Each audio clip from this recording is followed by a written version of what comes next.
comes a time in the life of a golf course when renovation becomes necessary. When is that time?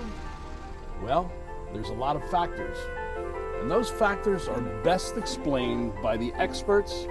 We have one of the renowned golf course architects in the entire country, Ron Garl, with us. He has renovated many golf courses, and those experiences will help introduce this topic to all of our viewers and those who are at courses that really could use his help or the help of many other people. Ron, welcome to the Traveling Golfer. Thanks, Tony. Nice to be with you. Ron, that question right there, when is it time to renovate a golf course? Tell us what factors come into play. Playability, economics, modernization. Do you need drainage improvements? Do you need irrigation improvements? Factors that bring a committee or owners or members together to say it's time we do it. But usually it's driven by a desire to have a better golf course, more playable, and to modernize it. And there are different stages of renovation. Tell us what goes into that. It's important to start with, we go in and analyze the golf course, and then we do focus groups. This is very important. We do focus groups of high handicappers, ladies, mixed couples, because you need a real input from all the broad vast of your members to see what your course really needs. And now comes my favorite question. It's like, which is the hardest hole? Which hole do you hate the most? I don't like hole number 13. That gives us the goals to go to and the direction to go in. The original reactions from some people is the courses that are being renovated are 100 years old. They're the really old golf courses, and certainly they do. But sometimes a course that's only 30 years old or 25 years old could need renovation. The step meter is the curse of all superintendents.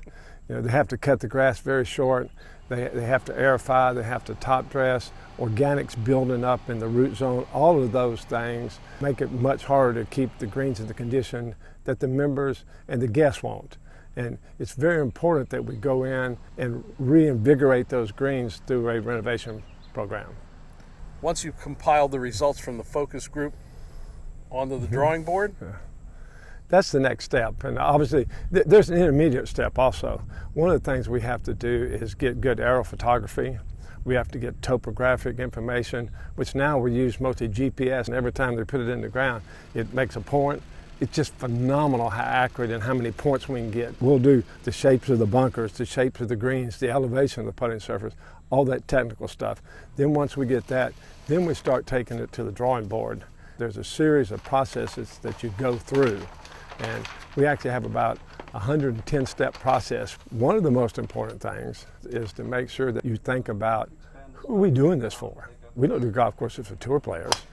We do golf courses for real golfers, and we got to keep all that in mind. Once we've got the planning done and it's time to go to the field, there's a process that we have to have detailed plans that we can bid. We have to go through a bid process. We have to award a contract. We have to have the time frame to set it up. We have to have a time for construction. Actually, the greens complex is because of mutation of the grass is probably the number one thing we look at. Nobody likes to play with wet feet.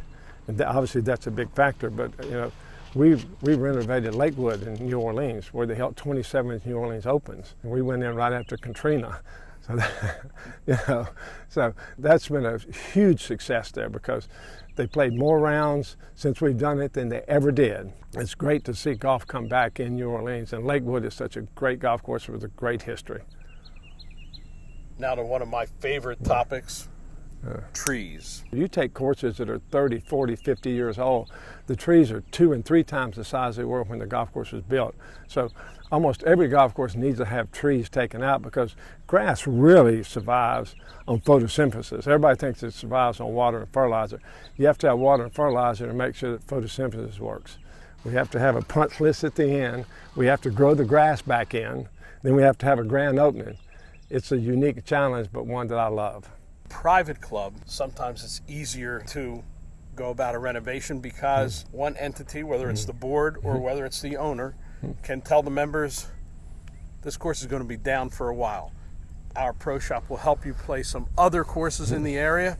Be patient. When it comes back, it's going to be a lot better. Right. At a daily fee course, that is a tough bullet to bite because that means no revenue. Not many guys want to do that. That's a tough challenge. Sometimes what we do there is obviously we work during the off season, and sometimes we do 9 one year, 9 another year.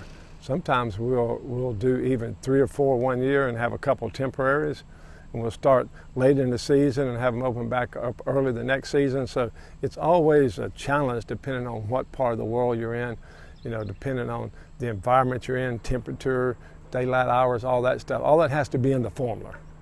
You and I were recently at the Longboat Key Club, one of my favorite places, where we're doing a major renovation project there. 2 golf courses on an island, make it look like a golf course on an island. We added sand dunes, waste areas. We added places that had coquina and sand, so when you go out there, you got that wow effect and go, God, this looks like I'm playing golf on the beach, which you really are. And actually, in taking some bunkers out, we took quite a few bunkers out because most golf courses in the past were over bunkered. And today, with how much further we hit the equipment as people age and different tees, it's really important to not only add bunkers, but it's more important to take out more bunkers than you add. That's really the key to success. And when you took them out, the grass that went in? We use platinum paspalum down there, and it's been a huge success. Wall to wall? Wall to wall. It's one grass. We can mow it at putting green height. We can mow it at rough height, fairway, tees. The ball sets up really nice. Whether it's even in the rough, it seems like it's teed up a little. Boy, I love that when it sets up. I mean, I don't know what golfer done. I think you're absolutely right. Yeah. The other thing that I saw is that changing from some of the older strains of Bermuda on the greens, they putt so smooth. Very little grain. Well, the great thing is there's geneticists in almost every major university today trying to come up with new grasses, and they do that on a somewhat irregular basis. And when they do, we need to change to stay up because that's what makes the game so great. If you look at the putting surfaces today compared to what they were like on the old Shell's Wonderful World of Golf, where everybody actually broke their wrist and popped it. Now, I mean, it's just a little bump when they putt. Ron, it's a good thing there are renovation projects going on because there are very few new golf courses being built in America. Luckily, overseas, they are building on the little tiny island of St. Kitts. Right now, they're going from 1 golf course to 3. Wow. You've done so many more around the world. What's that like? We've been very fortunate. It's exciting to work around the world because golf is really growing and booming outside the United States. We're working in China on an oceanfront project there. We're working in Bangkok, Thailand for the president of the country. We're doing one for the King of Morocco at this time. So it's really exciting, these projects we're doing around the world. Ron, a lot of do's to renovating a golf course. Any don'ts? Yes, there are. Today where we are in the golf world, the biggest don't is don't make it harder. Don't spend too much money doing it. And remember, make it fun, enjoyable. People want to play in less time, they want it to be enjoyable, and they want to get value for their money. Golf writers are often brought in to renovation sites to critique some of the new changes and explain how the courses will play to the golfers who come to them. Mike Kern, award-winning golf writer for the Philadelphia Daily News, has seen many renovations in the Philadelphia area as well as across the country. To be out there with Ron Garl, the designer, and him telling me what he was trying to do, how he was making the course more playable, to see the little things he was doing with the grass to make, it's a different kind of experience. To see how it gets to be the end, that was kind of an eye-opener for me.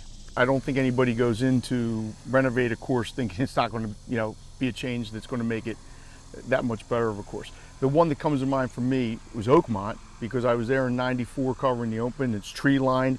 You can't see one hole from the other.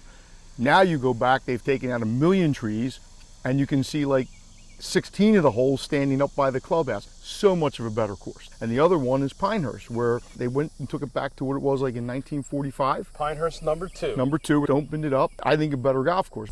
They addressed the aesthetics, changing the look of the golf course, but didn't really change the way the course played, the course conditions. And those conditions are hard and fast. They make it difficult for the regular players. And that was a fair assessment. You take a great old course You bring it into the modern age, it usually means removing trees, opening it up, and making it more playable, which sometimes they've kind of lost that a little bit, and it makes it more enjoyable, which is the bottom line of the game.